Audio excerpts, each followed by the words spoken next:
Kabanat Aiko Gogo. Ano po ang meaning ng CLTG? Pakisagot po. Marami po kasing nagtatanong sa akin. Gandang katanungan yan, Kabanat, no? Ang CLTG ay Christopher Lawrence Tesoro Go. Ang CLTG Builders ay isang sole proprietorship na pagmamay-ari ni Desiderio Go, ama ni Senator Bongo. O, pagmamay-ari ng ama ni Senator Bongo. Ayan, tandaan nyo ama niya. Sundan nyo ako mga kababayan. Kasi bakit nyo dinadawit si Senator Bongo sa mga ganyang isyo? Wala naman siyang kinalaman dyan. Ngayon, mga kababayan, retired na po ang CLTG, no?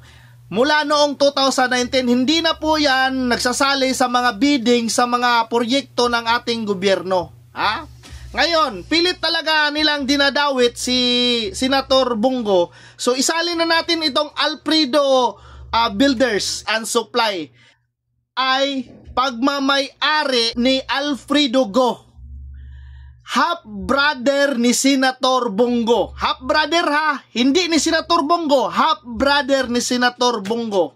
Ang CLTG Builders ay pumasok sa isang joint venture kasama ang isang kumpanya na pagmamay-ari ng mga pamilya Diskaya para sa mga infrastructure, hindi ho flood control, infrastructure, hindi po flood control. Malinaw, sundan nyo ako mga kababayan. Davao Region noong 2017. Legal po yan lahat mga kababayan, legal po yan lahat, no? Kahit sinong kumpanya mga kababayan, no, pwede pong sumali sa joint venture nga tinatawag nila dyan, no? O ngayon, ang mga proyekto mga kababayan is hindi ho flood control project, infrastructure po. Ito po ay tapos po lahat, wala pong ghost at saka wala pong substandard, no? Ito po ay tapos lahat. Makikita po natin yan, abang-abang nyo mga kababayan, no? Magkakaroon tayo, pag may time tayo, puntahan natin yung mga area nga sinasabi dito, nga mga infrastructure, hindi po flood control, no? Lahat po ito tapos. Ang tanong, bakit pilit nyong dinidawit si Senator Bongo sa mga kumpanya o sa kanyang ama at saka sa kanyang kapatid?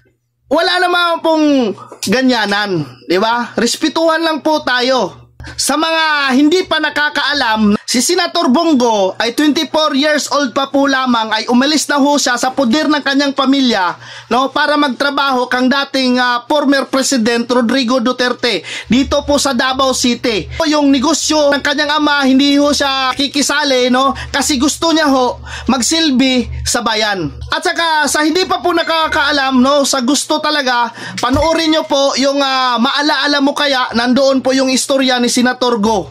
Sa mga pilit idinadawit, no, si Senator Bongo, lahat po yan ay fake news, no?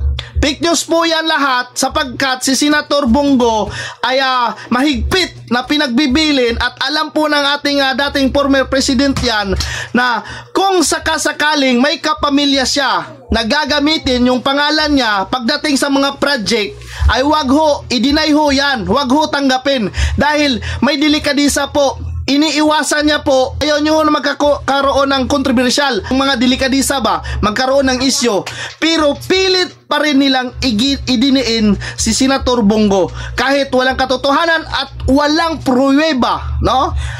Sana po ay maintindihan po natin. Maraming salamat.